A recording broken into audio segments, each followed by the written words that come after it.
Viewers আসসালামু আলাইকুম। BPL এর 24তম ম্যাচ আপনারা দেখে ফেলাইছেন, রাজশাহী উইথ ঢাকার।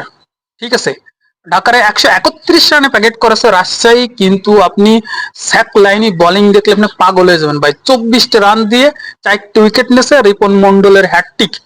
ঠিক আছে, 4 ওভারে 30 রান হ্যাটট্রিক সহ। ঠিক আছে, এরপরে নতুন একটা অভিষেক আছে, নাম তার রুবেল। সে প্রথম ম্যাচে মানে 23 রান দিয়েছে, 2টা উইকেট নিয়েছে।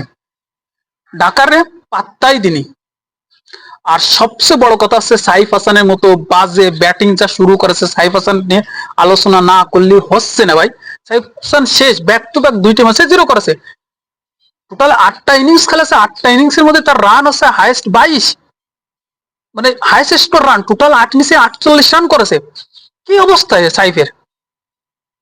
এই সাইফ এইভাবে কি বিশ্বকাপ খেলতে যাবে? এর সাথে বিশ্বকাপ না খেলাই ভালো। তারপরে তানজিম তামিম তো মনে করেন যে কান্তিল, সে ব্যাটে রান পাতিল না কালকেরা কোনো কায়দায়। 43 বলে ঠিক আছে 76 রানের একটা কেমিও ইনিংস খেলেছে, 5টা 6 এবং 7টা 4 মাইরে তার ইজ্জত বাঁচাইছে। 7 উইকেটে জয় পাইছে রাজশাহী।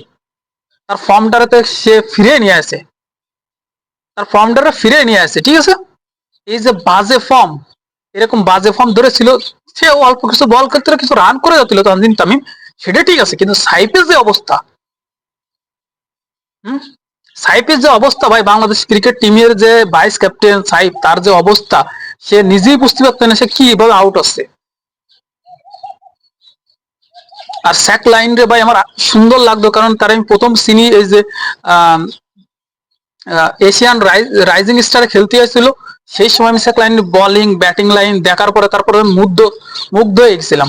এরপর রিপন মন্ডল তো সেই সময় ভালো পারফরমেন্স করেছিল। এমনি রিপন মন্ডলের আমার একটা দাবি আছে, হয়তো সবাই হাস্যকর মনে করতে পারে আমার কথাই, আমার মনে করে যে তাসকিনকে বসাই দিয়ে ঠিক আছে রিপন মন্ডলের ওয়ার্ল্ড কাপে নেওয়া উচিত। কারণ তাসকিনের অবস্থা ভালো না, একটা ওভার বল করেছে ঢাকার হয়ে, 17 রান দিয়েছে।